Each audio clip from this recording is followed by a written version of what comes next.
pitch. Let's go. Golden broom, sweep that show.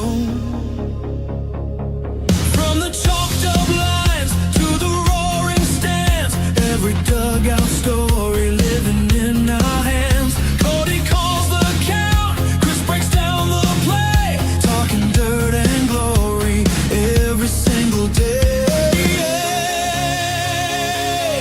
The golden broom, we're sweeping through the season. Every swing, every slide, every reason. On Villains Media, we bring the fire and the laughter. Proud college baseball backers, the golden broom. Yeah, we're sweeping ever after.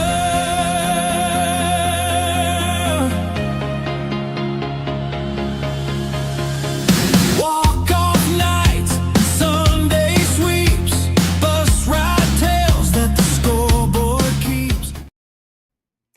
Welcome in to the Golden Broom Podcast. I'm your host, Cody Slavinsky, joined as always by Vandy Chris, and tonight is our last show without college baseball. Chris, isn't it amazing? I'm ready for it. What about you? Buddy, I am stoked, to say the least. It's all I think about at this point. I mean, I kid you not, like, I'm sitting at work, I'm typing reports, whatever I got to do. And when I'm typing, I'm like, all right, this goes here, this goes here.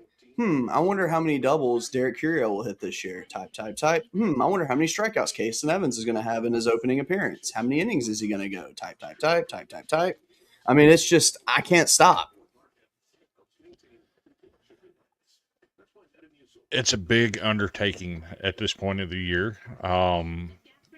A lot going on behind the scenes.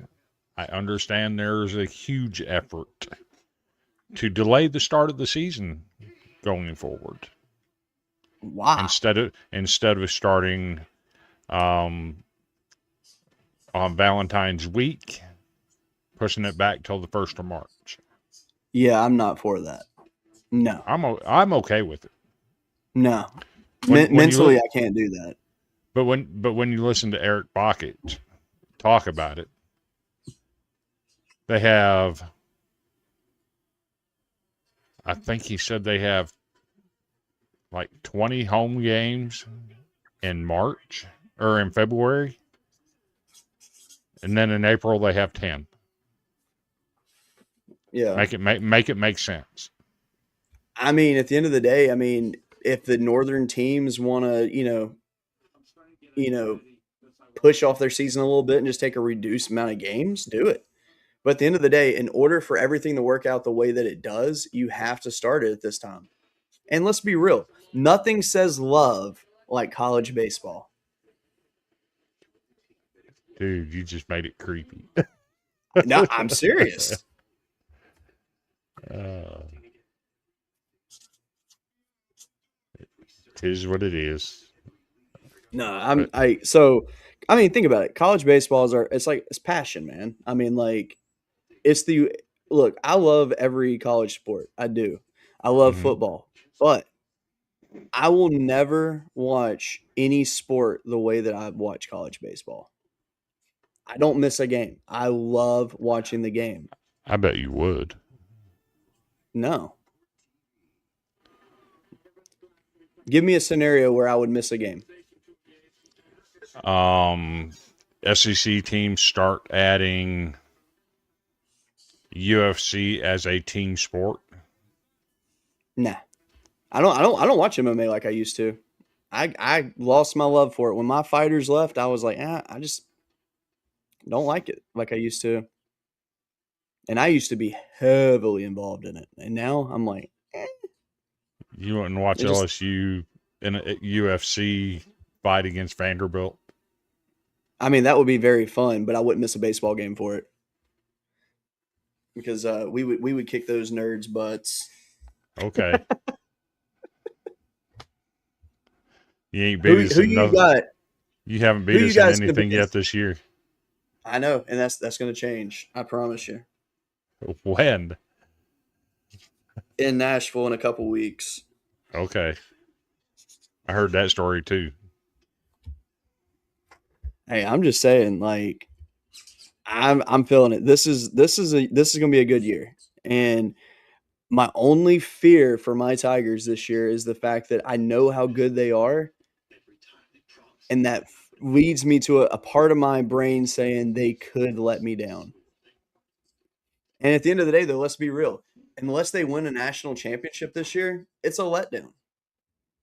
Because if you're coming off a championship, obviously you expect to win another championship the year after. So in 23, when we came into 24 and didn't win it in 24, that stung. And I'm not going to say LSU had the team that could have done it, but had we beat North Carolina and gone to the Supers, we would have probably won our Super. Who's to But say what would have happened? but who in their right mind is going to think LSU is going to be better the following year without Paul Schemes? Nobody. It's fair. That's very fair.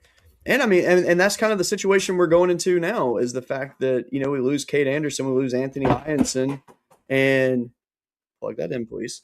And now It's a different team.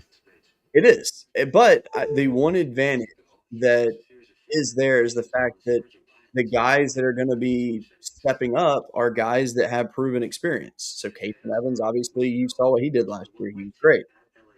You have, let's see, let's see, Cooper Williams, who is a good lefty that also proved himself, had a very good ERA, was almost unhittable last year. I don't know if he's going to be a starter or not. Like that one, I You think you he will be. you always use that term unhittable again when it refers to your pitchers.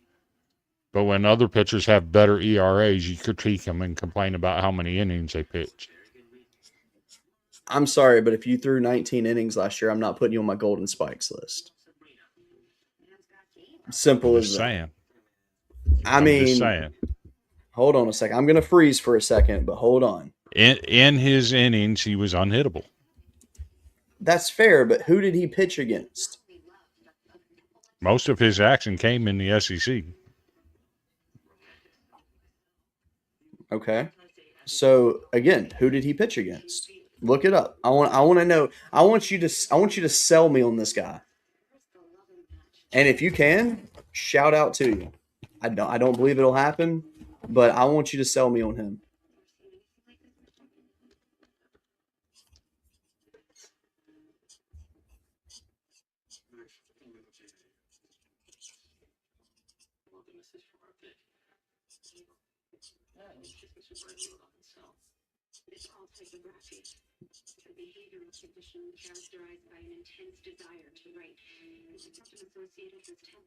Let's see. Give me just a second. I'm trying to build my weekend starting pitcher lineup for LSU by just I'm doing a quick glance real quick.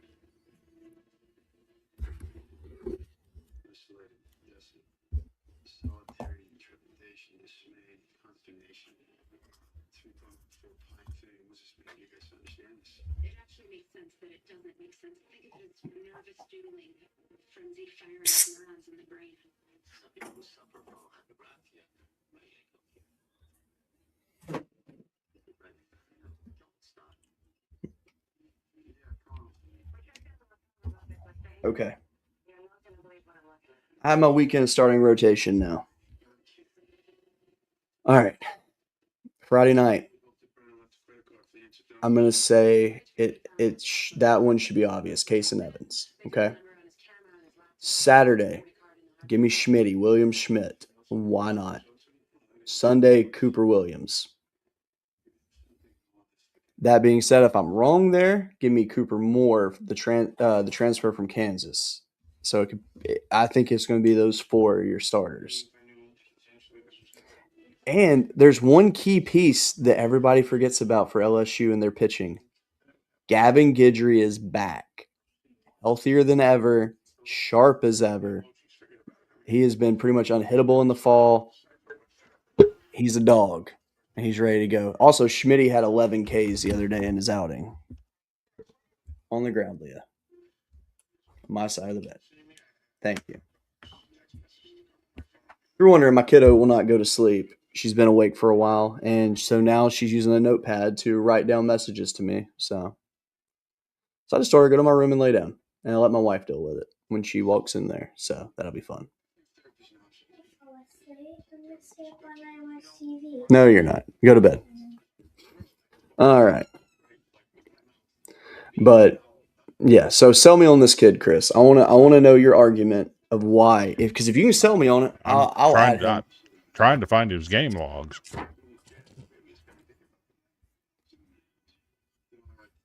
What's his name again? Luke Guth. Luke Guth. See, I already forgot his name. Come on, man. Mm-hmm.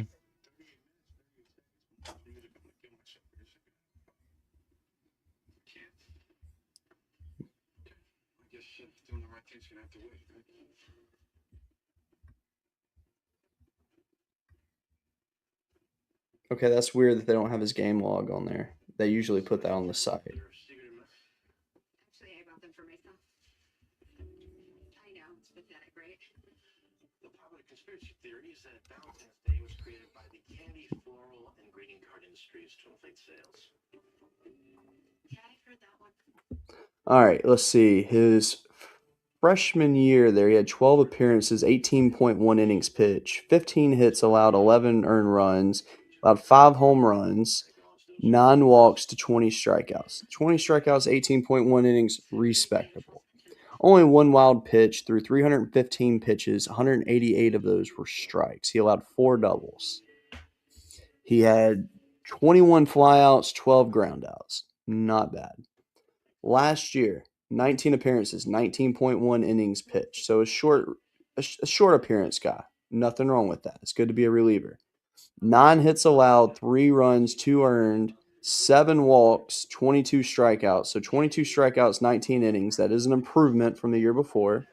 Slight improvement, but it is an improvement, so that is good. Through 4 wild pitches, a balk, hit batter. He faced 74 batters. He had 16 flyouts, 18 groundouts through 299 pitches. 187 were for strikes. 1 less strike thrown, but through 16 less pitches, not bad. Career 5-2, 3.11 ERA. 31 hits in 37.2 innings, 24 hits, 42 strikeouts. That's not a bad stat line. And obviously, he did something with his pitch to go from allowing 5 home runs to no home runs. So that is respectable. In his 1 attempt, he was successful, so he has a perfect fielding percentage. That being said, there was 3 stolen bases allowed on him last year. Unacceptable. I'm kidding. So, not bad. He did not allow an earned run in 18 of his 19 appearances in 2025. A solid. He held opponents scoreless in all but 2 appearances. I mean, that's solid. He finished the season with a .93 ERA, a 4-0 record as a starter. He finished the season on a 6.1 scoreless inning streak, and he only allowed 9 hits and 2 earned runs on the season. And another thing to add, though, 10% of the batters he faced, he walked. So 1 in 10. Not bad. I don't think that's Golden Spike's watch list worthy yet. But see, here's the thing about that list, and we can pull it up shortly. For me, when I see that list, I take no stock in it because it's not going to be accurate. Is there a good chance that the winner of it is listed on there? Sure. But it's not always guaranteed. He's not. Well, I know he's not on there. I'll tell you today who the winner is going to be. Who? Cam Kosel. I mean, I think that's a very fair prediction. It really is. I want to look at his stats from last year, actually,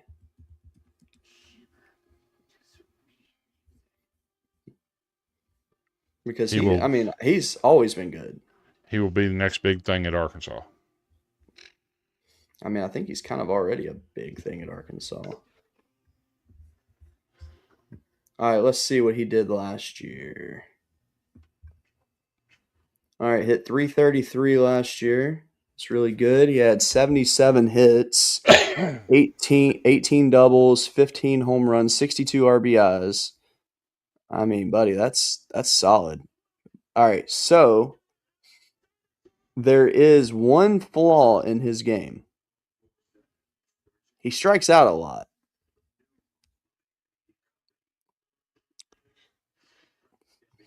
Fair. 53 strikeouts last year, which I mean is not. I mean, don't get me wrong. That 53 is not a terrible number, but it's not great. Now that being said, though, his previous season at Vanderbilt, he hit 284, had 42 hits. He only started 35 games that year too. Yeah. Couldn't get on the 5 home field. runs. Couldn't stay Yeah, healthy. what? Yeah, but I mean, honestly, his 2 years in college, I mean, that's not bad. 314 overall hitter, and he's already got 20 home runs and just Mhm. 90 games started. That's solid. I mean, he had a 983 fielding percentage last year. Can't really beat that. I mean, that's fantastic. There's only a few players in mind that come to mind last year in the SEC that had better numbers fielding. Yeah, Jonathan Bastine's one of them. yeah. Unfortunately, he's gone. Stephen Milam's another one of them. He's not gone. Bastine is gone, but so is the weak bat that he carried. Yeah. Yeah, because I mean, last year, that's what you and I were yelling about. You know, like Vaston and Milam were like right there on par with each other. They had And they literally kept- the same statistics. And all the And they media got outlets kept, shafted. all the media outlets kept pumping Justin LeBron. And don't get me wrong, LeBron is good, but my coworker, He if makes too you're many watching right errors. now. So me and my coworker were talking about that today, and we were talking about like who do you think's the greatest player in Bama baseball history, and he wasn't saying like LeBron was or anything like that. Like he's like like me, we wanted to look statistically and see who it was. And I mean, Dave Magadan, you could say easily is the greatest in the history of Bama for what he did because he had one of the greatest offensive seasons in the history of the game. And but LeBron does not rank really in any of the career stats, which he hadn't played enough though to even get to that number. So, but I mean, I think the difference is it's like LeBron, what he brings to the field for Alabama. Like, I think he's more looked at for his potential versus what he's actually putting out there. Yeah. And I mean, because don't get me wrong, I mean, he's very Which athletic, he's happens a very lot. talented. Yeah. And I mean, and look, and don't get me wrong, like, I think Justin LeBron's one of the best players in college baseball, easily. I think he's going to be great in the pros. But I also know that he was not the best shortstop in the SEC or even America last year. He was not. Nope. Because at the end of the day, if I'm looking at who's my best shortstop, I'm not really looking at your bat very much. I'm looking at your glove. And last year, Vastine and Milam were your two best shortstops. It was a 1A, 1B. And honestly, it was a 1A, 1AA because they were so close. I mean, you can make arguments for both in that one, which, damn it, now I want to look up their stats to compare them again. You know who I'm excited to see? Brody. Riker Waite. Oh, yeah, I've heard about him. Yeah, I've heard he's solid. When he was playing in the summer league down in Florida after his senior year of high school, he had like 20 stolen bases in 10 games. Yeah. I mean, this kid was off to the races. They say he's faster than Enrique Bradfield Jr. That's impossible. And he is the heir apparent at shortstop. Look, I love people saying that, but let's be real. I don't think we'll ever see anyone faster in Bradfield. That man was one of the fastest humans I've ever seen play baseball. Fair. Yeah, so all right, so I'm gonna pull up just LeBron stats. We already did this a year ago. I know, but I wanna do it anyway because I think it's just a fun conversation to bring back up because people over tout things that The facts are Vastine was a little bit better in the field than Milam. yep. Milam was better at the plate. Yep. LeBron didn't measure up to either one of them. Yep. All right, so LeBron last year he had a 963 fielding percentage with 9 errors. Milam had a 979 with 5 errors. Vastine had a 981 with 3 errors. Clear who the better defender was. So I don't think there's any question there. Let's see. Hold on. Vastine had 94 attempts. Oh God. No wonder it's such a difference. All right, so Milam had 152 attempts. But that also relies on your pitcher too. Are you throwing a ground ball pitcher or a fly ball pitcher? Vanderbilt throws fly ball pitchers. Yeah, and then LeBron only had 128. So yeah, like like Milam was a lot busier than all three of them, or both of them. But numbers don't lie. What we saw in the field doesn't lie. Vastine and Milam were the star duo at shortstop last year, and this season, realistically, Milam should be the best shortstop in the SEC. But we just also based off of his numbers. But we also thought Dean Curley was going to be that guy last year too, and he ended up having one of the worst seasons in the SEC at shortstop. We didn't think that. I don't think either one of us said that, actually. I had Dean Curley on the radar at shortstop. I didn't. I know he's talented, but I didn't because of what he had done the 3 years previously. Fair. Put him on that. Yeah. And then he turned around last year and had one of his worst season on the defensive side. Yeah. But I don't know. I'm very shocked when I've seen what people are putting out there for their All-American teams too. Like when you see some of these names on there, you're like, they're really ignoring some really good names this year. So, which look, and yes, I have my Homer glasses on a lot of these guys, but like Stephen Milam not making even top 3, like really? There's some solid shortstops out there, though. No, there are. There absolutely are. But did they have better numbers than Stephen Milam last year? That is the key question.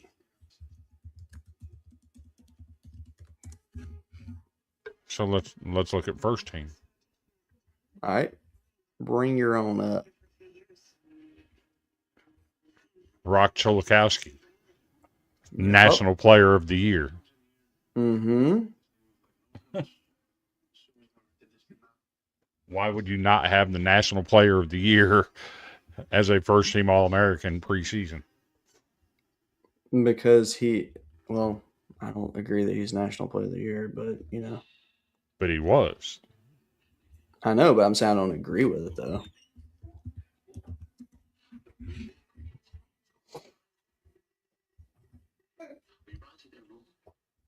Why is his...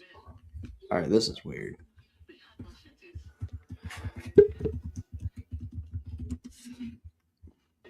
All right, let's see here. Why is it doing this? This makes no sense. There. All right. So...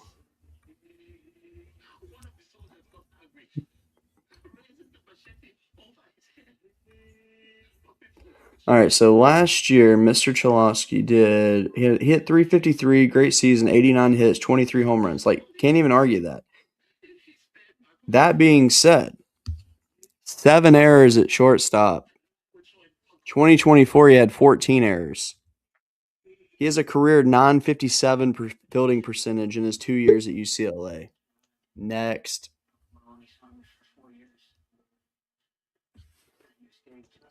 Why he is looked at for his bat, not his glove.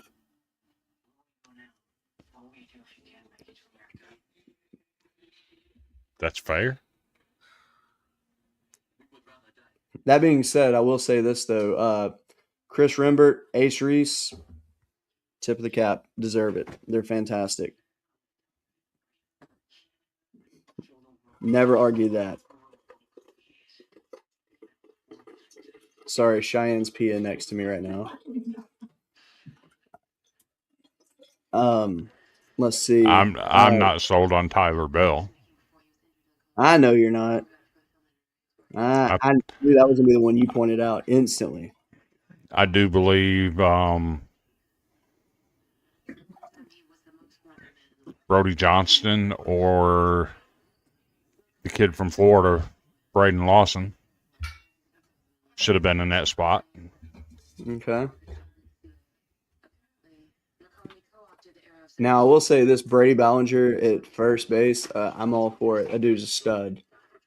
The fact that he stayed at Kansas it speaks more about his character than anything. I respect that because that dude could have gotten paid. Well, in baseball terms, paid. So where I argue though is obviously the outfield. Drew Burris, stud, cool, leave him there.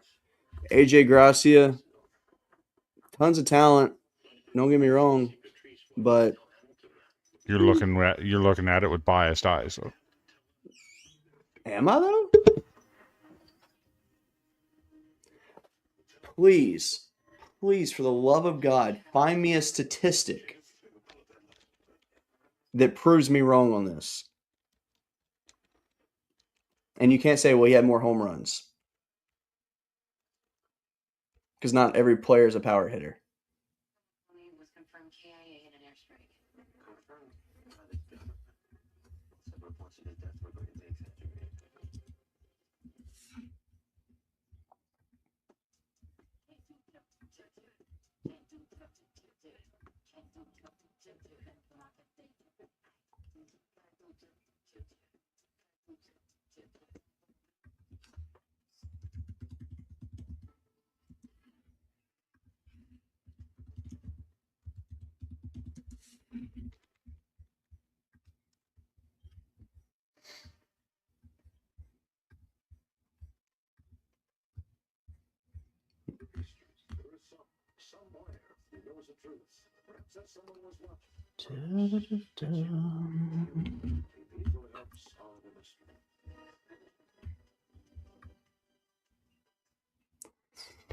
So, first of all, I'm going to call out Mr. Sawyer Stroh-Snyder. That will be my first one that I'm going to call out, that I don't agree with him being first team on this list. And I think it's fair to say that. Okay, so first of all, my boy Derek Curiel, who, by the way, let's point this out, he has made an appearance on this show before. Even if it was a split second, he still made an appearance on our show. He had 0 errors last year in the outfield. He played in 68 games. LSU played 68 games. As a true freshman, he hit 345, 89 hits, 20 doubles, 2 triples, 7 home runs, 55 RBIs, 53 walks, 9 hit by pitches. He struck out 56 times, grounded to a double play 5 times. On base percentage, 470. Okay? And like I said, perfect fielding percentage. AJ Gracia hit 299 on the year last year. He had, let's see. Oh, I hate how this works. Okay, here we go. He hit 293 last year. He had 63 hits. He had 10 doubles, 1 triple, 15 home runs, 54 RBIs. He had 57 walks, 7 hit by pitches, 36 strikeouts, .449 on base percentage, and he had a .993 fielding percentage with 1 error. Okay, great season. He could arguably be on that list. Okay, Sawyer Stroh-Snyder. Again, I respect the kid. Great baseball player. He is. Had a better batting had- average than Curiel. Okay. Fewer strikeouts. He also had a lot less plate appearances. Okay. He played in 56 games, where one played in 65. That's a huge difference. He played in 55 games, and the other one played in 68. That's 13 game difference. I'm looking at it right here. Stroh-Snyder played in 56 games. He had 251 plate appearances, 220 at-bats. Scored 52 runs, had 77 hits, 13 doubles, 10 triples, 11 home runs, 51 RBIs, 10 stolen bases. He walked 20 times. He struck out fewer times than Curiel. Had a better batting average. What's the problem? He had 38 less at bats. Okay. And hold on, but Curiel also had 53 walks non-hit by pitches. Those aren't going to count as ABs. So that's 64 plate appearances that are not counting there. Okay, so he had more. He had more plate appearances. Okay, all right, hold on. So let's stretch this a little further. How about his fielding? How did he do in the field? It doesn't have his numbers there. It does on the TCU website. 4 errors in the outfield, 925 fielding percentage. Okay. So you mean to tell me for an outfielder, people value different things. Offensively, Stroh-Snyder had a better season.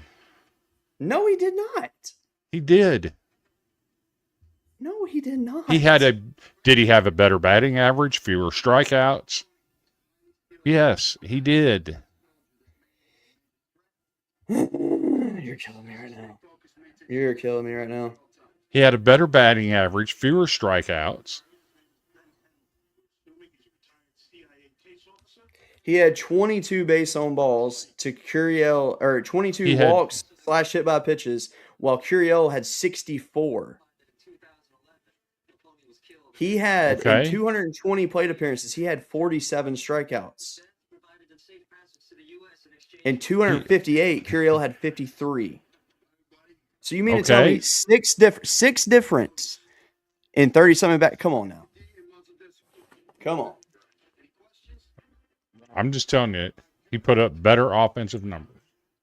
Also, take into consideration, Curiel faced much better talent than Stroh-Snyder did last year. But did he? Yes. But did he? Okay, now, excuse me as I go to Warren Nolan to prove this to you. Excuse me as I get to the strength of schedule page.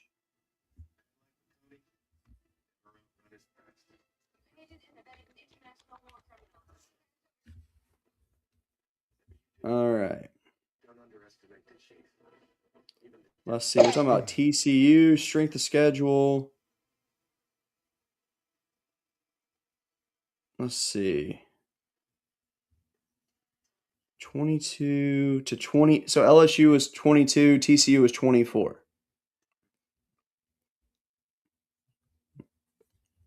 So you can't use that as an argument. Sure I can. They're right there side by side, man. Okay, but look at the pitchers that were faced.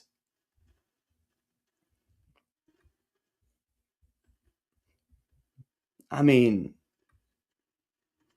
like literally, he faced some of the best pitchers in the entire country and shined against them.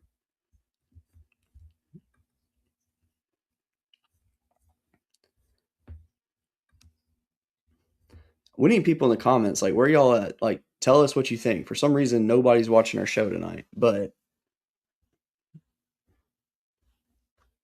Like I don't see where there is a fair argument that states that Strossnyder is better than Curiel. That's not what they're saying.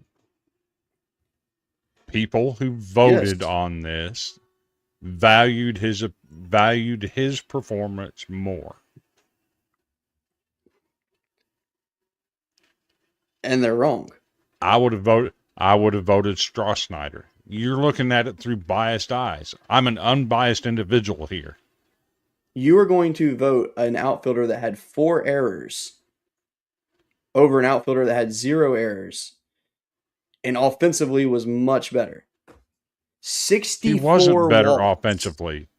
He wasn't better 64 offensively. walks. 64 Okay. walks. How many of those were intentional? Well, let's see. Of his 64 walks, 53 were true walks, 9 were hit by pitches, and none of them were intentional walks. Oh, so what you're not putting in there is something that LSU teaches is to lean out over the plate. That is something they teach at LSU. So, okay, That's so why take away the 9. that's why they're always in the top 10 nationally in hit by pitch. Okay. That's part of the game. They're not Better breaking any batting rules. average. Fewer strikeouts. No. He had a 420 on base percentage. Curiel had a 470 on base percentage. 50-point difference. Because of the walks. That's a huge component of offense. Okay. What don't you understand? That people valued Strossnyder more because of his offensive capability.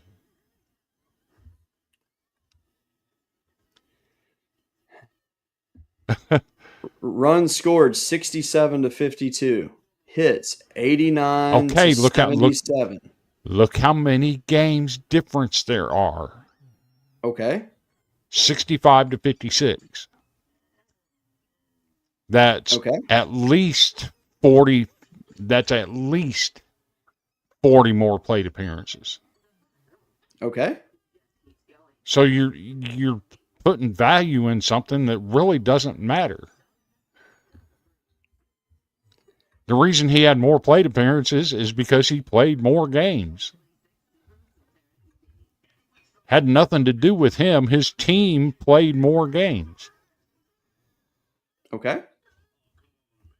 So you're putting stock into a number that better batting average, fewer strikeouts. We need a third party to settle this. But we Because don't. I'm not going to agree. I'm not going to agree with you on this one. And that's fine if you don't agree. I'm cool with that. Let's see. Preseason All-Americans.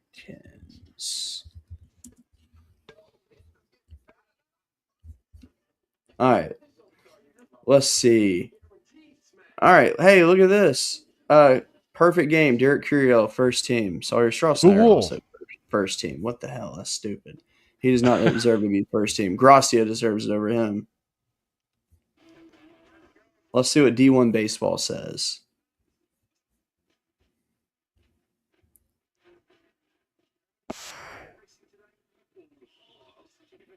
D1 is more on my level because Burris, Curiel, Gracia. That is your first team. Okay. Sorry, Every outlet has something different.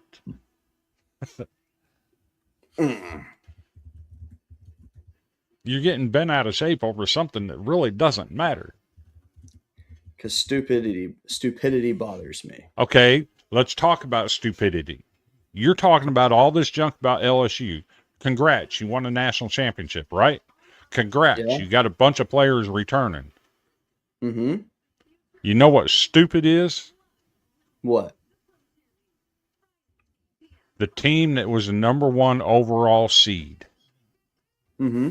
that won the SEC tournament Mm-hmm. that returns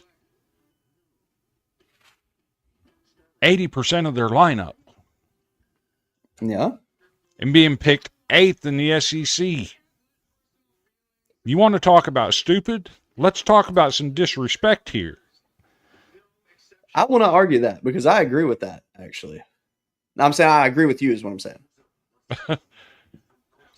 That's That being stupid. said, How can the number 1 overall seed that returns 80% of their lineup not have a single player put on the Golden Spikes watch list?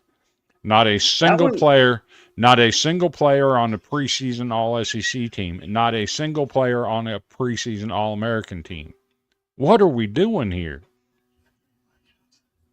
Yeah, what are we doing? that. I was trying to make you be the main face. There we go. Yeah.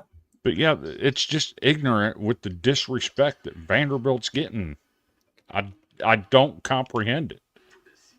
I fully agree with you. I think that it's wrong. I think that Vanderbilt deserves some love on there. I mean, Connor Fennell had a fantastic season last year. There's no doubt about that. He's going to be one of the strongest arms in the conference this year. The dude deserves some love. And Brody all of Johnson showed tons of potential and had a great season last year. He went through a small baby slump like everybody else did. and He was phenomenal. every single outlet says that they think Vanderbilt's pitching this year might actually be better than it was last year. There you go. But that's Yet- the good thing of Yet 8th in the SEC and not a single player on any preseason awards or watch list. exactly. Make it make sense. So speaking of that, let's look at this preseason watch list because I agree with you. I think that it's absolutely absurd that they didn't get on there. So let's see. Okay, so LSU had 2 guys make it. I see that. Georgia Tech has 1, 2, 3. Okay, so Georgia Tech has 3. They might lead the way on there, if not for or not. Maybe UCLA might. Let's see. 1, 2. Okay. But no, I mean, like some of these names on here. Don't get me wrong; these are good names. I've never understood why they put high schoolers on the Golden Spikes list. A high schooler is not going to win over a college guy. It's just not going to Here's happen. another one people need to watch out for: Dax Whitney. Oh God, yeah, that kid's a stud. He went through his freshman year for me was like brutal in terms of like he had to grow into his role so fast and took a lot of beating to get as strong as he did. Which I mean, he was great from the get-go, don't get me wrong. He had a couple outings that he got a little tagged up on, but like overall though, like his year was just absurd. And I expect him, I would not be surprised if he was the best pitcher in the country this year. Just because based off of what I saw last year. Mhm. That being said, there is a name that you can go ahead and take off this list. Tony Pluta from Arizona. He announced today that he is out for the season getting Tommy John surgery. Yeah, that stinks for them. It really does. I hate it. He's a good dude too. But I mean, Tyler Bill isn't on here, and Brody Johnson isn't. yeah. I know that's eating you up, and I understand. And that's not including the Johnston that transferred in. You know, we signed the Johnston. We signed both Johnston brothers. Yep. Look at what he did last year at the college level. Where did he play it last year? Let me look it up real quick. Well, while you're doing that, another name to watch on here, Jack Oman from Yale. That dude is a stud. The fact that he returned to Yale, That says a lot. I'm very curious to what pulled some of these guys back to their schools. And it's nothing against their schools because their schools are they're talented. But like Omen at Yale, I thought he would kind of do kind of like Skeens did or like Seth Darter did when he left Columbia, something like that. And, go to a bigger school to really enhance his game, get to the majors. But he's staying put. Then you have on here, oh, who was it? I literally just saw his name and now it's slipping my brain. Like I said, Brady Ballinger, another one. Like Kansas baseball right now is at its peak. Like I wouldn't even say they're at their peak. They're rising. They're fantastic, and the fact that they kept him on, that's huge. LSU did snag their star pitcher Cooper Moore though, and I'm excited to watch him throw this year. He's a stud. Logan Johnston in 2025 at Washington State. That's 50 right. I forgot he was Wazoo. 54 games, hit 337, had a 439 on base percentage, Okay. 112 total bases, Okay. nine home runs. He had 66 hits, 17 doubles. So he's more of a contact hitter. Wait, how many But doubles did you say? 17. That's fantastic. But he only had one triple and 9 home runs. That's good though. What year is he? Let's see. He played a year at Gonzaga, another year at Gonzaga, and 2 years at Washington State. So he's a grad transfer. What's his career stats? Career stats in college, career 299 hitter. If you include his summer ball, he's a career 303 hitter, 399 on base percentage, 426 slugging. Dude. And what position? He's infielder. Okay. Do you think he's going to start? It's possible that he starts in center. Oh. Whoa. That's huge. I mean, in that case, I mean, the numbers you listed alone right there, I mean, that's fantastic. Does it say what his fielding percentage was, or have you left the page? For some reason, it's not putting it on here. Are you looking at Baseball Reference? Yeah. Yeah, they for some reason they don't put the collegiate stats, and I hate that more than anything.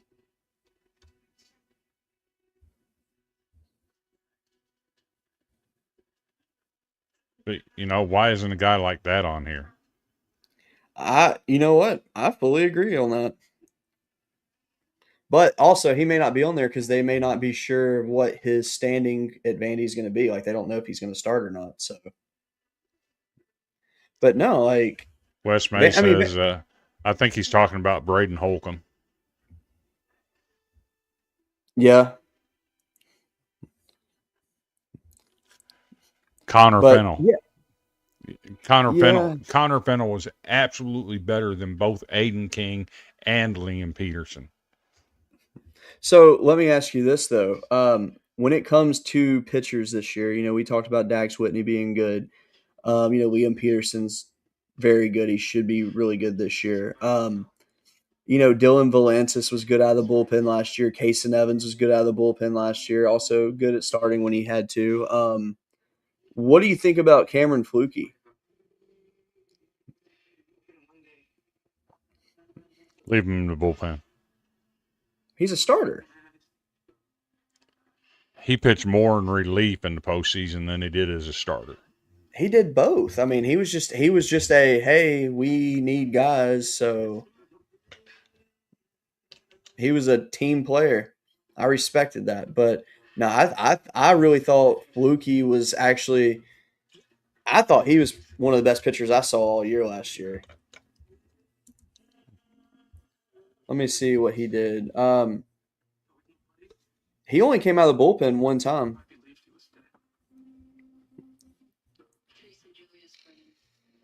All right. So last year, fluky. He went 7-2, had 18 appearances, 17 starts, one complete game, 101.2 innings pitched, 78 hits allowed. Had 118 strikeouts, allowed a batting average of 209. He allowed 6 home runs, 2 triples, 21 doubles. He only allowed 24 walks, which is really not bad. He hit 11 batters, had 8 wild pitches. That's your problem.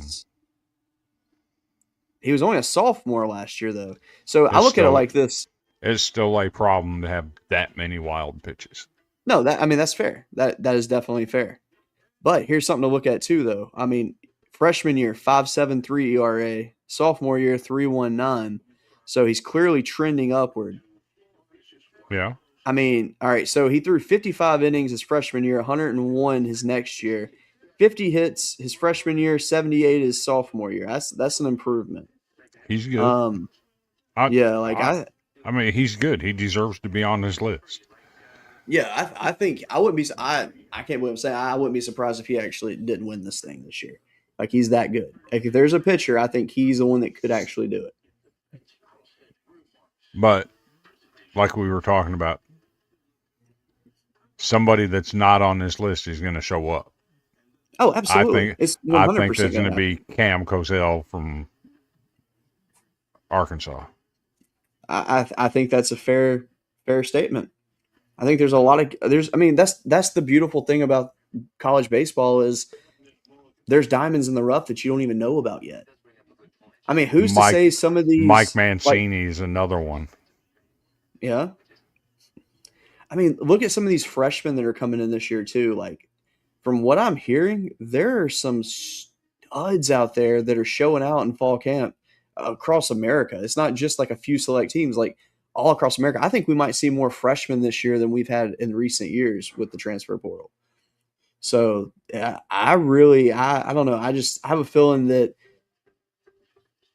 I think the race for the golden spikes is going to be tight because I think there's going to be so many guys playing at such a high level that you could essentially just put every player in America on this list right now because you don't know who it's going to be. I mean, for all we know, Rock Chalosky could go through a slump this year. We don't know. Mm-hmm. Rentaro Sasaki could finally find his way and really show out. Because, I mean, let's be real. Last year, that was growing pains, though. I mean, going from one country to another to play baseball, that's a huge jump because Japanese baseball and American baseball is not the same. The style of play is completely different. And it's not saying one's better than the other. I mean, they're both fantastic. It's just the style of play is just different to get used to. And but Shohei didn't have a problem with it. Not everybody is Shohei, to be fair, though. Like, I mean, this kid broke all of Shohei's records. He did. But, but you got to think of this too, though. Just because you break someone's record does not mean you're better than them. There's been a lot of records broken by people that are not as good as the person they broke the record of. Because you also got to think, he didn't face the same pitchers that Shohei faced all year. So it's hard to base off that. But I think that Sasaki is a kid that I'm excited to watch this year. I think he's really going to make a leap. I think he transfers at the end of the year. I'm kind of leaning that way myself. Unless Stanford really turns it on, Come on down to Nashville. I mean, realistically, I think that would be his destination if he did. But yeah, I mean, I don't hate the list overall, though. I mean, there, like I said, there's really good players on this. So I just don't understand how you can leave some guys off of here that got left off and put other guys that are on here. Like I said, yeah, Connor Fennell had much better numbers than both Aiden King and Liam Peterson. Yet King and Peterson are both on here, and Fennell's not. Yeah, and look, this is a fair point from Wes right here. I mean, Ohtani played 5 years professional before he came to America, so he was seasoned before he came over. So, like, true. But no, I like what Sasaki brings to the table. I think he's got some good potential. But yeah, I don't know. I think that it's going to be fun to watch. I mean, that being said, though, I mean, this weekend, obviously, not many teams are going to play against elite competition opening weekend. Usually, most teams are going to play just tune-up games per se. Vanderbilt's got a slate this weekend, though. That should be fun. Let's see. Let me look up the schedule real quick. See who we got going on this. All right. Yeah, we're playing in the Shriners in Arlington. Got TCU Friday at 3. Texas Tech Saturday at 11 a.m. And then Sunday morning at 10:30, Oklahoma State. Jeez, that's a gauntlet. And then in 2 weeks, 27th through the 1st, we're at the Las Vegas College Classic with UC Irvine, Arizona, and Oregon. Whew. But Hey, that's a good there's a thing. series I might go to. What? March 6, 7, and 8. My Bison are coming to Nashville. Yeah, I think you need to go to that one. I think that'll be a fun one. Maybe you can meet some of the players or something and let them know that you're like their number one like co-fan kind of thing, since you're obviously not And that's the swaying from thing Vandy. that's the thing with North Dakota State that people don't look at. Their record is never good. That's I get that. But their schedule sucks. Their schedule is brutal. Let's Brutal. see. All right, so by looking at this weekend we will see 2 games featuring top 25 teams. Well, both teams be in the top 25. So obviously Vanderbilt TCU is the first one, and then the second one is Arizona and Oregon State. So that's solid right there. I like that a lot. And I'm actually planning on going to a game this weekend myself. I'm going to go see Samford play because they're playing at home this weekend. Since UAB will be on the road. So, like last year, to give an example,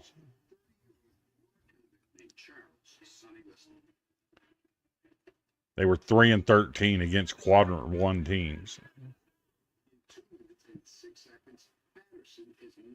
They had in their out of conference. They had Dallas Baptist, Lamar, Alabama, LSU, Tulane, Oklahoma State. It was, it's brutal.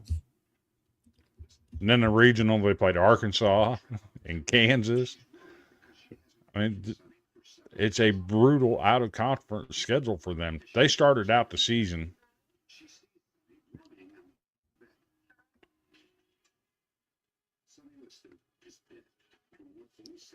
Let's see. What was that kid's name? 1-13. 1-13 to start the year. And ended up 21-34. Yeah. Whoa.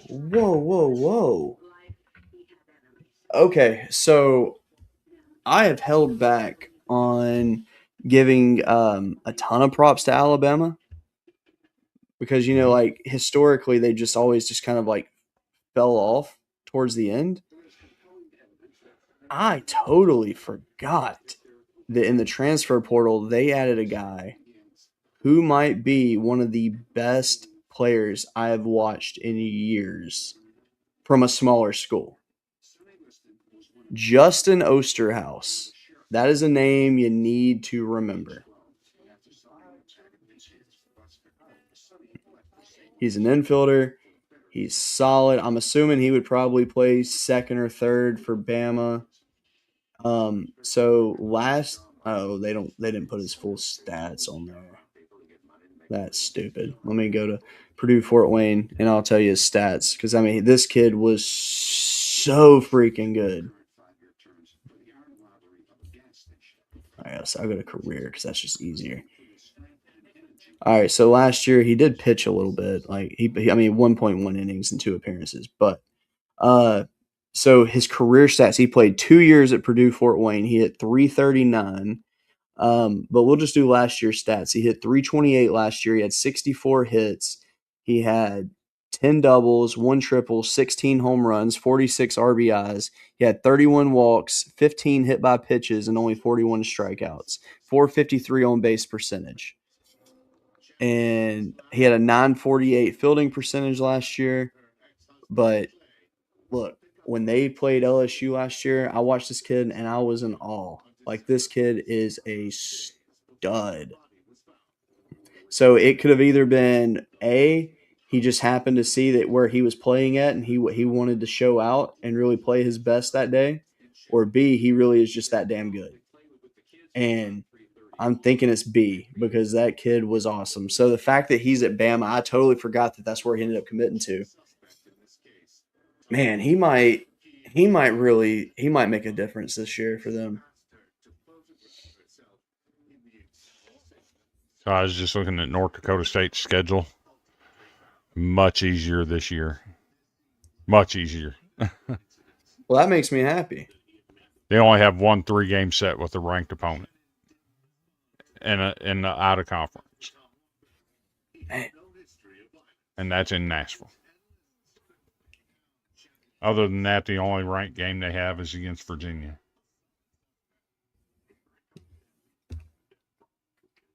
Dang. So, all right, so to stay on Osterhouse, right? Let me. I'll finish this for you. So last year they played a game against Wright State, right? And they were down like 11 runs to them. And they came back and won the game. In this game, all right, Osterhouse, he entered the 9th inning and he threw a scoreless frame against them. Okay, so he recorded the win on the mound, but he also hit 4 home runs in that game, including the game-winning grand slam. So he had 17 total bases with 8 RBIs, and he went 5 for 6, and he had a stolen base. it was Wright State. Okay. Sure, they made the tournament, and they upset Vanderbilt in the second game. It was Wright State. He still hit 4 home runs in one game, including a grand slam, went 5 for 6 at the plate, had a stolen base, and threw a scoreless frame and recorded the win. Level of competition matters. I don't care if he's playing a local middle school team. You do that, that's pretty dang impressive. Level of competition matters. I mean, sure, but it's still very impressive. But no, that's a kid I'm going to keep my eye on this year. Not for the watch list or nothing like that, but just in general, like, respect to the kid. That being said, man, we need to talk some hoops. You sure about that? Oh, I'm sure we're getting smoked. I might embarrass you there, too. I doubt you'll embarrass me because I can't really be very embarrassed based off of like what we've been doing. Our one of our key players is out tonight, so I knew and honestly, I knew we were going to lose before that was announced, and we lost by 29 points. Yeah, on par. That being said, shout out Vandy. What the hell is up with you guys at the end of games? Well, tonight it wasn't very good. Let's put it that way. I know. Against Oklahoma, it's like, oh my gosh, you're going to make a miraculous comeback. And almost pulled it off at the end. And then tonight, boom, you pull it out. It should have been a lot worse than that, though. So, to talk about the women first. Sure. They finally got it right. Wait, hold on. Pause for a second. I didn't realize that Arizona went down last night. Yeah. Oh, my gosh. Shout out Kansas. Good job. All right, let's see. Let me see the women's rankings real quick. They I mean, finally that got it shouldn't even have right. been a dispute. I mean, LSU lost to Texas. And Vanderbilt should have been ahead of them the whole time. I mean, they beat LSU.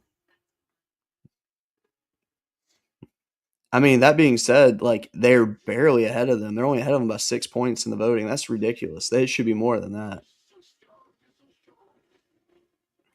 That being said, LSU has South Carolina this weekend. That'll be that's a tough one right there. That'll be brutal for y'all.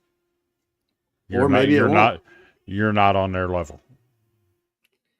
Just because you say that now, I think we're going to beat them. Why not? You're not on their level.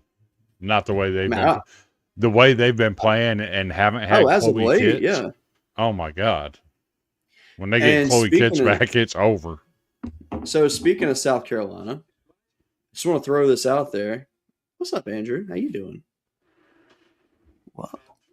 Dude, I like the new logo. I need you to send that to me.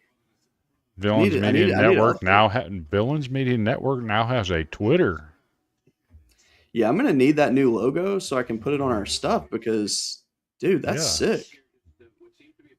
There we go. I like that a lot. Like a lot.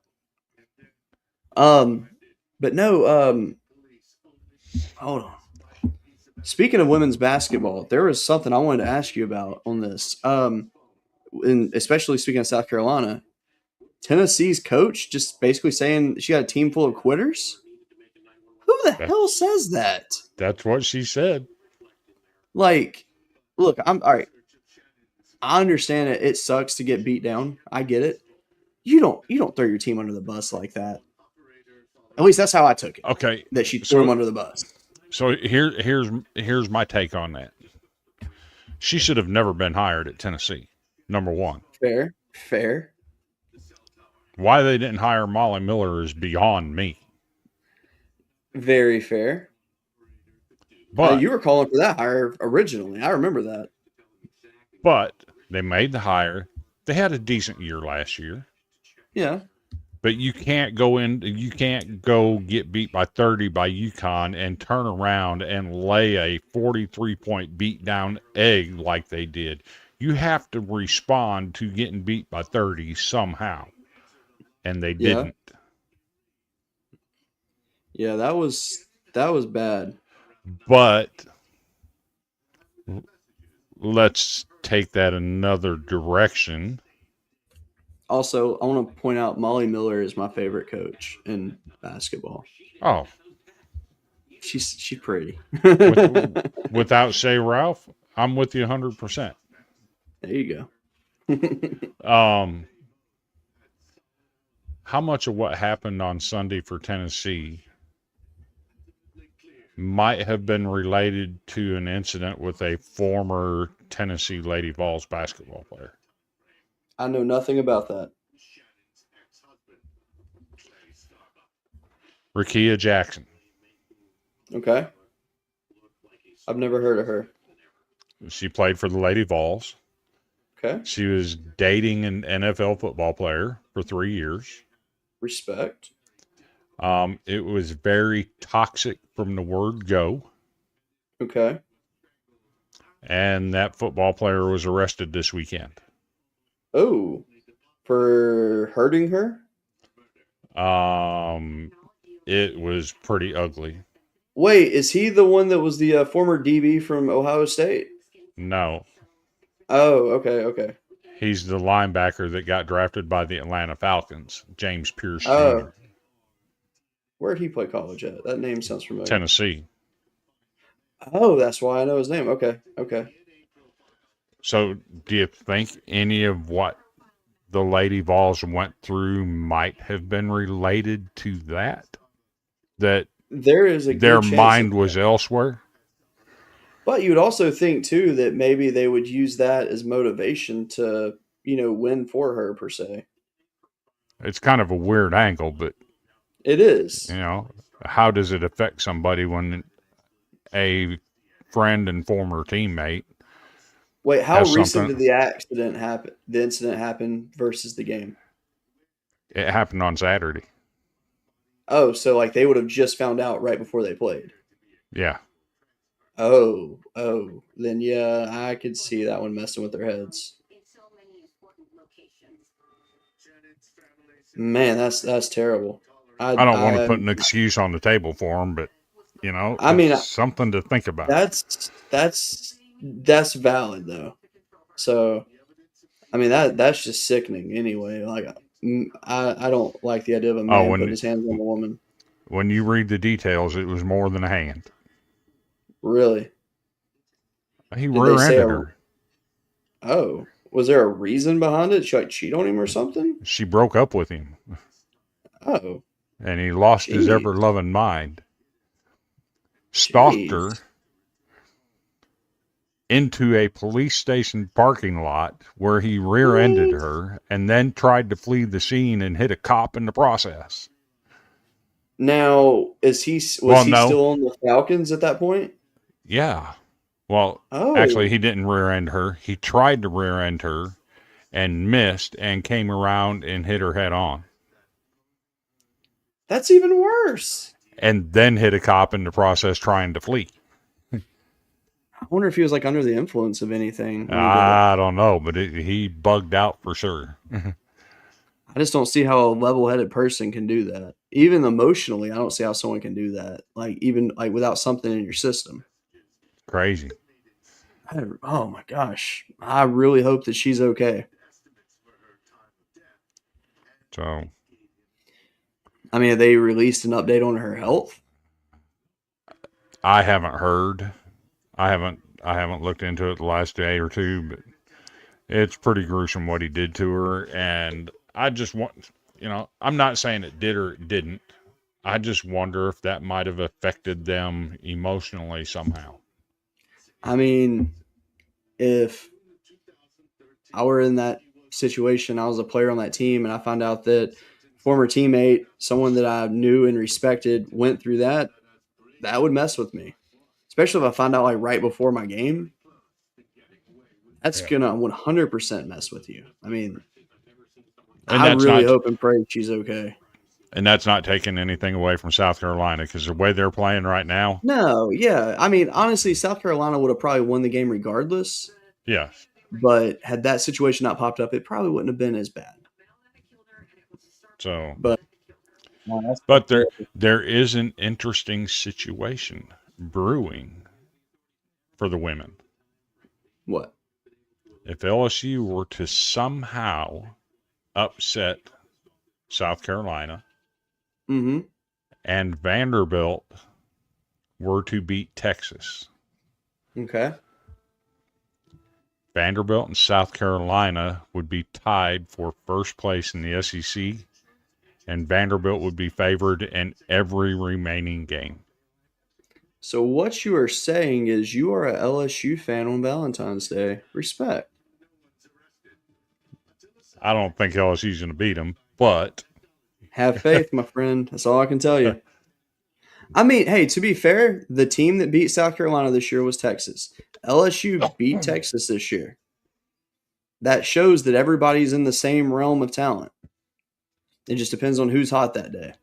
And the way South Carolina's been playing, I mean, they're going to be a tough beat.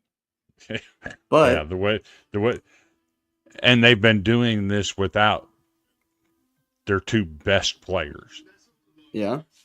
So I don't know, man. I mean, I like LSU's chances against South Carolina more than I like Vanderbilt's against Texas, if I'm being honest. Because isn't Vandy, Texas on the road? It's in Nashville, I think. Oh, okay. Well, then that makes me feel a little bit better then. Either way, that's still. If Vanderbilt and LSU both win, that will be insane. It would be wild. But let's talk national. All right. There's a big debate going on right now. Okay. Michaela Blake's, Sarah Strong, or give me just a second. I had having a brain fart here.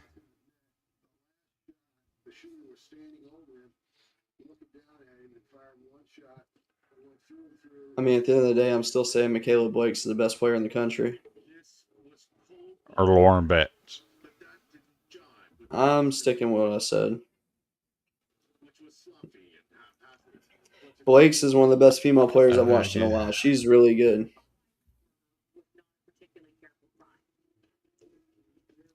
There's a strong argument for Sarah Strong. Sure. My take is Sarah Strong don't face the competition that Michaela Blake faces. Okay, so there you go. I mean, I think you're right. Like Blake's faces the best talent in the country consistently. And how many bad games has Blake's had this year? One that I know of, but she's got 8 30-point plus games. Exactly. Now, of that one bad game, though, did she still have double-digit points? Yes. There you go. Everybody gets a pass for a bad game. What about freshman of the year? That's your other girl on your team. Does that not have to go to Aubrey Galvan? I think so. She went off for 30 last night against Oklahoma, who That was a was a top good 10 win. team. That was a very good win, by the way. I actually watched a few minutes of that. It was closer than it should have been. Vanderbilt changed what they were doing in the fourth quarter. They were up by 20. Yeah. So they started milking the clock. Yeah. And their style of play changed, and it let Oklahoma climb back into it a little bit. Fair. But I mean, that score, it told you enough. Yeah. No, I thought that was a very, very good win for them. They should be proud of that one. Heck, I'm just kind of wondering though, like how the season's going to end up because I mean, the SEC is strong this year, like stronger than usual. And women? Usually it's like two teams. Yeah, it's like usually just two teams that are sticking out in the SEC. Now it's like 5. But we put 11 teams in tournament last year. I understand that, but I'm saying that, like in terms of like elite level talent, though, I feel like there's more teams this year. I mean, because last year you wouldn't have said that Alabama was elite. This year you're like, hey, they're borderline elite this year. I mean, you got 9 teams ranked. We sent 11 to the tournament last year. Yeah. I don't think it's far-fetched to think that we might get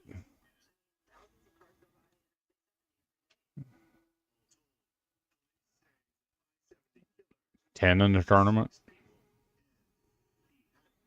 Yeah. I think Georgia's done enough to get in. Oh yeah, for sure. They're 19-5, 5-5 in the SEC, middle of the pack. Yeah. But I don't think Florida and Missouri are getting in. 16-10 No. and 15-11. No, they're not in. I mean, it's going to be South Carolina, Texas, Vandy, LSU, Oklahoma, Alabama. You still got Tennessee up there. Oh yeah, Tennessee. I sitting forgot they fourth existed. they're 7-2 in the SEC. Yeah, so I mean, that's awesome. Ole Miss. What's Arkansas's women's team like this year?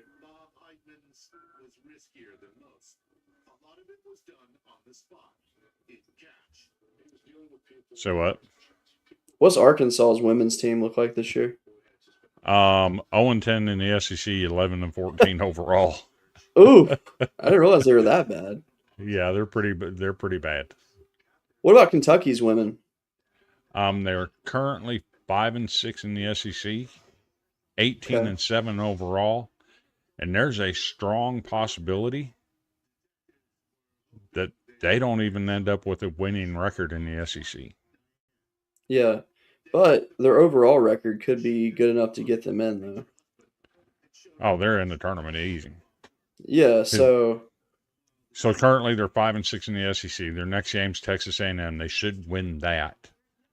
That puts them at 6-6. Then they got Ole Miss, who beat them last year, who's ranked number 14. Yeah, I think they can So take that- Ole Miss.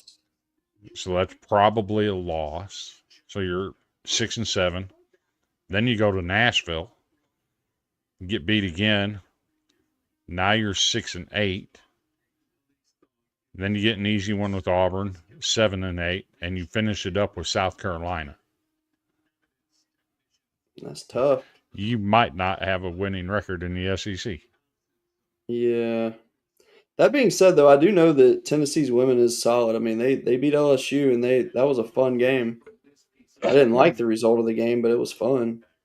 Yeah. Dang.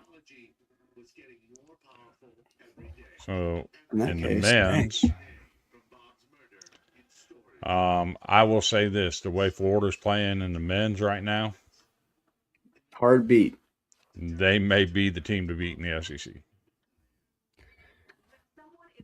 I won't argue that one. I think that. I mean, honestly, they got a chance to do something special. Kentucky somehow pulled another one out of the hat against Tennessee again. I don't think they're the number 2 team in the SEC at all. But that's where their fair. record puts them. Yeah. Let me look at it real quick.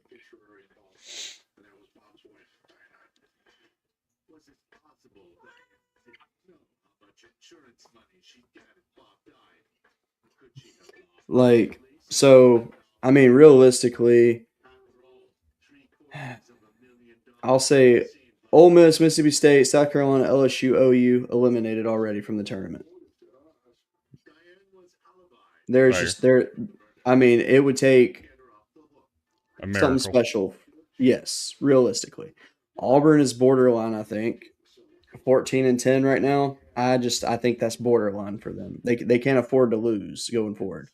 Yeah. Let's see. Auburn has Arkansas, Mississippi State, Kentucky, Oklahoma, Ole Miss, LSU, and Alabama left. So realistically, I think they'll go, let's see, 1, 2, 3, 4 to 5 more wins, maybe. So 18-19 wins overall. And that's pushing it though. I mean that's borderline. Georgia just needs to win a few more and they'll be good, I think. But everybody else I think they're going to sneak in. Texas is kind of borderline as well, but I also think that they're kind of playing a little bit better right now. Missouri's that team that nobody talks about. And I feel like they have more talent than they're given credit for. Because, I mean, they literally beat Florida, they beat Kentucky, they beat Auburn, really, that's really all their Beating good Auburn wins right really there. isn't saying much, though. No, but that puts them ahead of Auburn, in my eyes, at least.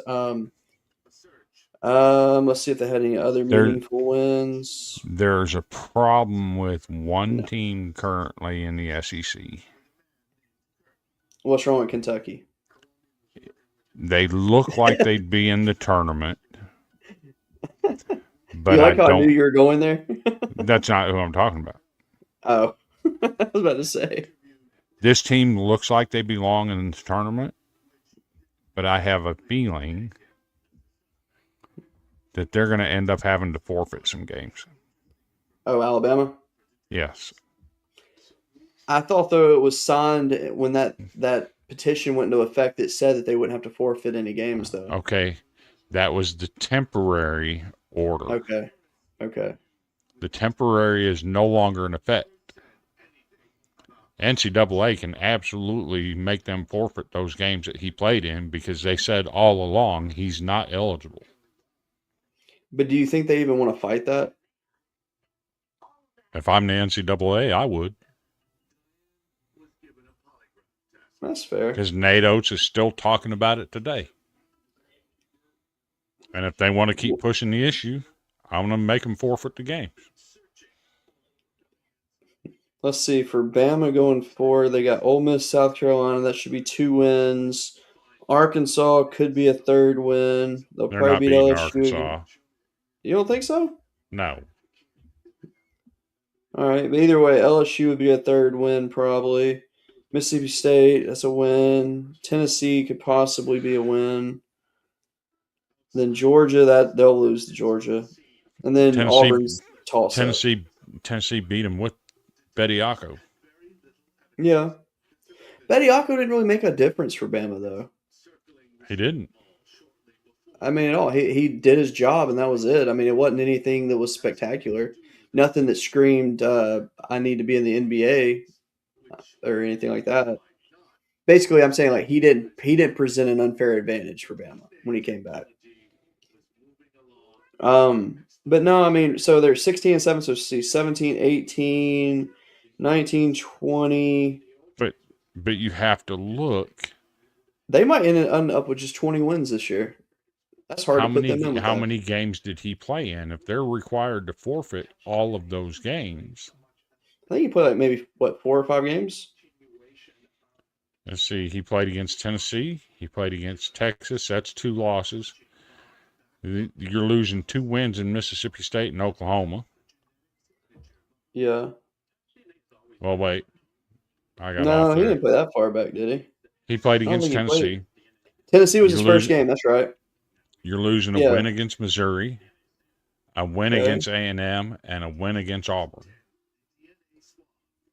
So 3 and 2 with him. All right. So if you lose those 3, so that'd make you at 13 and 10 right now. That puts you out of the tournament. Realistically, They got a problem. they have to win out essentially to make the tournament. So if I'm the NCAA, I 100% make them forfeit those games. Yes. Because that's always been the go-to punishment. If you play an ineligible player, you have to forfeit the game.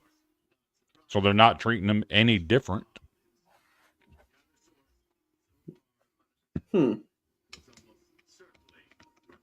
that's interesting.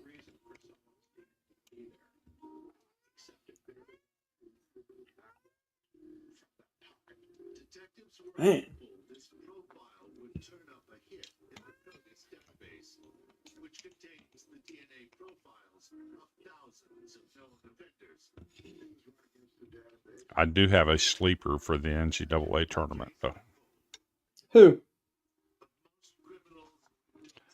Those Wildcats wearing the blue and cream Okay. from Villanova. Okay. Now tell me why. Currently sitting 3rd in the Big East behind UConn and St. John's. Okay. And every 5 or 6 years, Villanova goes on that run in the tournament. They're about due for another run, and they're quietly sitting there, lurking. Yeah.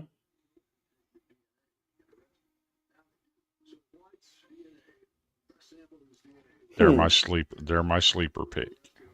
I mean, I think that's fair. Interesting. Automatically cross-referenced it with the DNA of thousands of criminals. Paul White's DNA matched the DNA from Bob's back pocket. When I get that name, Paul White's DNA matched the DNA from Bob's back pocket? What? Your TV just said that. I have no idea. I'm just messing with you. It got quiet, so I started listening. You can barely hear it. I have no idea what it's saying. Is she watching Investigation Discovery right now, or is she watching Dateline? She watches all this true crime stuff. Of course. I mean, Cheyenne does the same.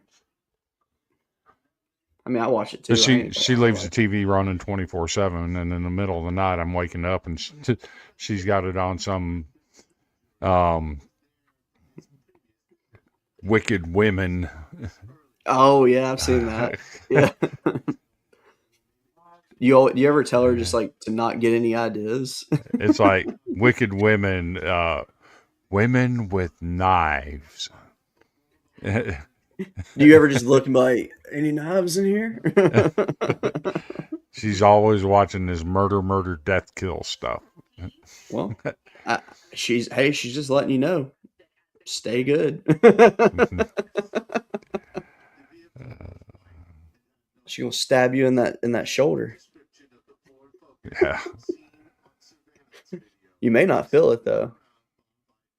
I still got feeling in it. It's just, it's a work in progress. Absolutely. Absolutely. Looking into some massage therapy on my neck and shoulder now that when I was doing my physical therapy, the therapist started massaging the neck and shoulder a little bit. I bet that And felt good too, didn't it? The arm, when she was doing it, after Yeah. she massaged it that night, the arm would just start twitching randomly. Oh, interesting. But that's it's a good. like- I think that's a good sign, though. I think that's a good sign. Last night I used the heating pad on it and went to bed last night, and it started twitching on me again. Dang. And Wait, even- how much can you lift right now? Oh, I'm not on any weight restrictions. But I'm saying, like, have you tested it? I'm putting 25 pounds over my head. Okay. That's It good. don't feel good. It don't feel good, I'm but sure. I'm doing it. No, that's good that you're able to do that much though right now. So probably rushing it a little bit. Oh, I'm sure But- you are. Even while we've been sitting here on the show, it started twitching on me. I'm like trying to move around a little bit. Dang. Oh, I was gonna ask you, what's the weather like up there right now? Currently, Or what's it 61, been like the last couple of days? Has it been warm up there? Yeah, currently 61 degrees. Expecting rain tomorrow. Okay. Yeah, I saw up in like Pennsylvania, it's still like 5 degrees up there. And then here is like 77 yesterday afternoon. I was like, all right, let's go. Yeah, Yeah, if I get some 77-degree weather and can watch some baseball this weekend, that'd be great. Which I need to check the weather and see what it's going to do. Because I'm going to be mad. Yeah, if I have to miss a game because of rain or something, oof.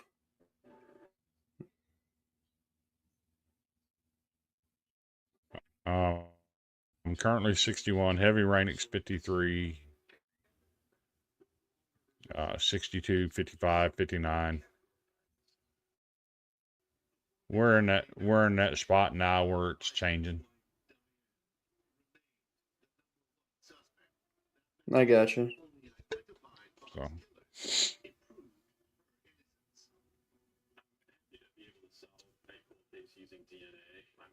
but I suppose we talked about all we can talk about.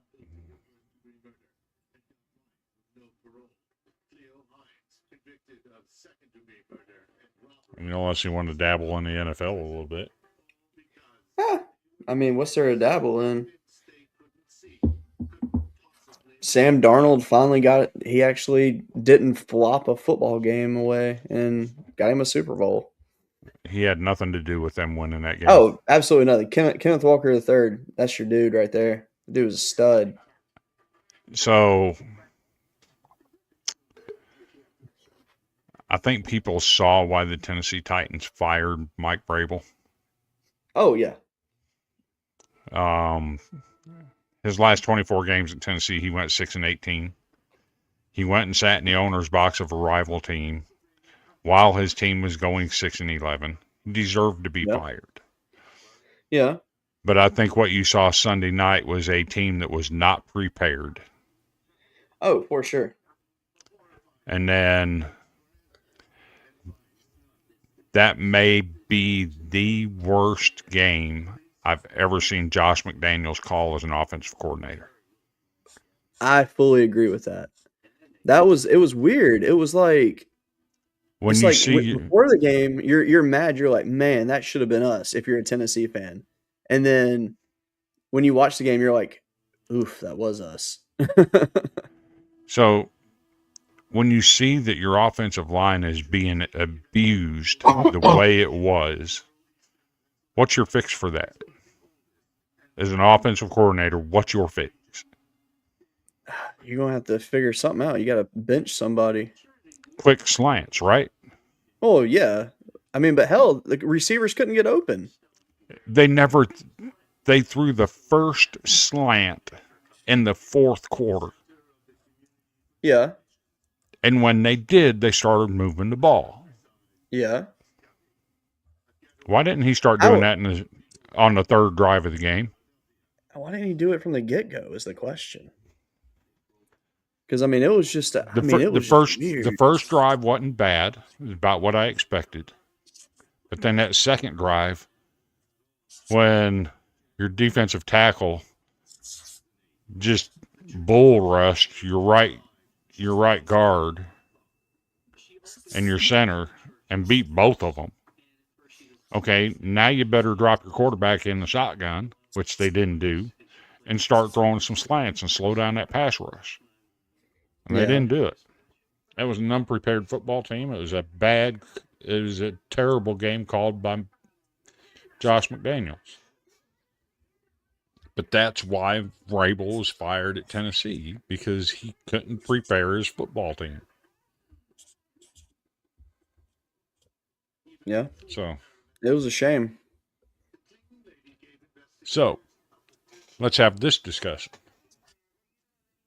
Why does strength of schedule matter in college football? Because it shows a level of toughness. It shows what you got. Then why doesn't it matter in the NFL? Because they have divisions. If strength of schedule matters, let's apply it to the NFL and keep the New England Patriots out, who had the worst strength of schedule in the entire NFL. Well, I mean, you can blame Bo Nix for that one, technically. If he wouldn't have gotten hurt, Broncos are in the Super Bowl. Okay, but the argument is strength of schedule matters to get teams in the playoffs. Why shouldn't it matter in pro football? Because they go by divisions. They have a whole Okay, established setup for that. We go by conferences in college Yeah. football. It's Yeah. no different. It's no different. But that's how it lines up. I mean, honestly, I think the way college does it is wrong. I don't think it should be a random group of people that's picking who goes to the playoff. I think that's stupid. Strength of schedule should never matter. If it's not going to matter in the professional ranks, it shouldn't matter in the college ranks. Fair.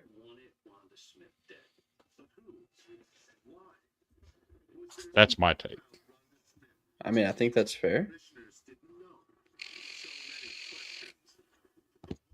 Because if strength of schedule matters, then the Patriots shouldn't have been in the playoffs. But there's just no way that the NFL would ever change their system, though. Not like that, anyway. Then why did college change it? Because college is completely different. College has 100-plus teams. NFL has, 32 teams? Okay. They still changed it and made it a metric. Fair. Before 2000, it never existed. Yeah. Yeah, it just is what it is. That's my argument. Strength of schedule should not matter in college. If you're not going to apply it in the professional ranks, it shouldn't matter in the collegiate ranks. I got you. All right. So tonight, to close this show, we're going to do something different. We're going to give our final thoughts, and then I'm going to ask you a question after you give your final thoughts. And that's how we're going to end it. So go ahead and do your final thoughts. Final thoughts. Gentlemen, hear me out. Your mental health matters. Amen. If you need somebody to talk to, my message box is open 24/7. I'll message you, I'll talk to you, whatever. If you don't feel comfortable reaching out to me or Cody, I'm sure his box is open too. Yes, sir. 988 National Suicide Prevention Hotline. Use it. If you're feeling some type of way, it matters to someone. Reach out and talk to somebody. Don't ignore your Amen. mental health. Amen. I love that. You know, and I'm going to shadow that. I think that, you know, the way the world is going right now, you know, politically, it's very divided. Unfortunately, that's where our world has gotten to with, you know, the more increased use of social media, where social media is now heavily part of people's lives versus what it used to be. You know, it's like it's left and right. There's no unity anymore. I Mm-hmm. do not care what political platform someone supports. That's not my place to choose for somebody. I don't share my politics, and honestly, I don't think anybody could even guess my politics because I just don't share them because honestly, I hate politics. But just love each other. Simple as that. Look, we're all going to disagree on stuff, but guess what? That doesn't what your political choice is does not define who a person is as a person. I So, agree. so that I being agree. said, the one question I'm going to ask you tonight, Chris, it's been a long year, and we're in June. A bunch of baseball games have been played, and now it's coming up to the final weekend. Who are your two teams playing for the national championship?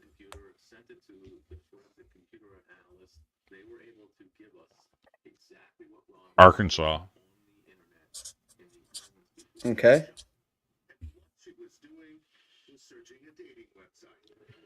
And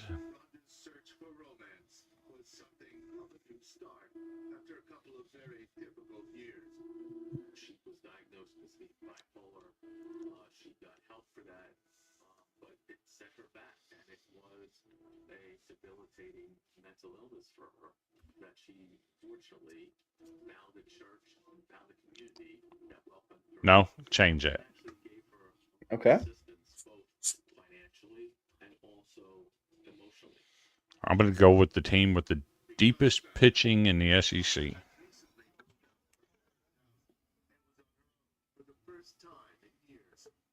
The Auburn Tigers. Ooh.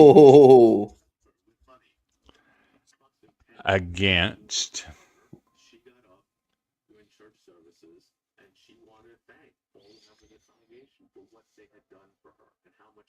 And I do not hate that pick at all, by the way. That's a great pick.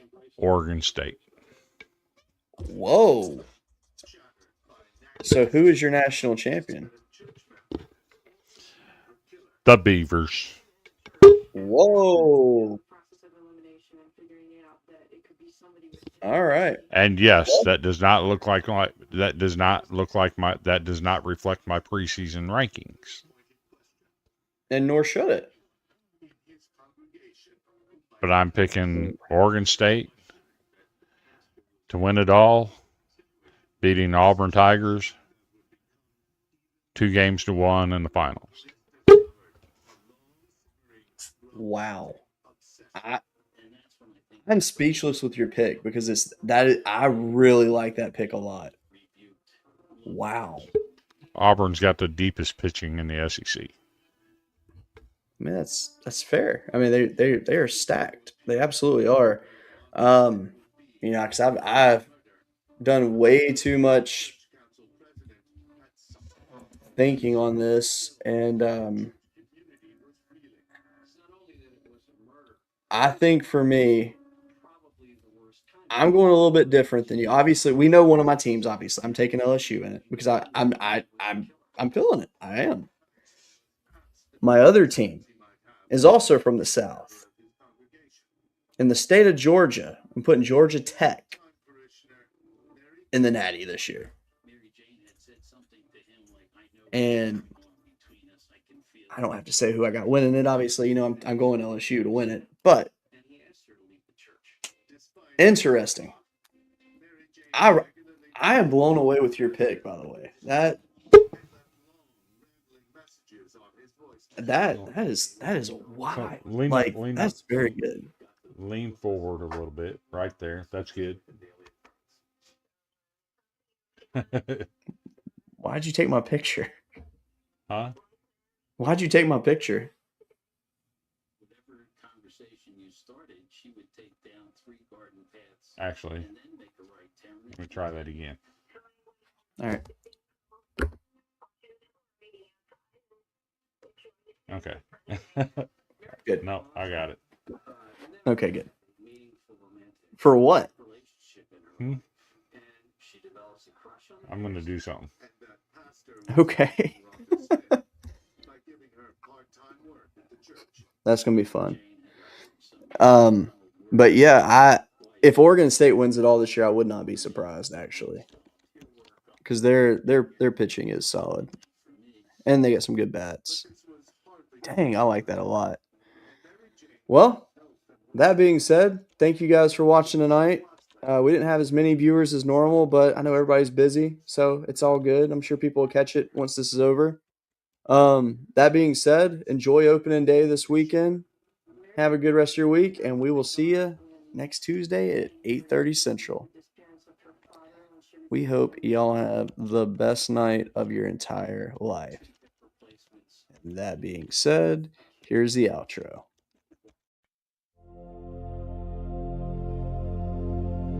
Turn it up. First pitch. Let's go. Golden broom. Sweep that show.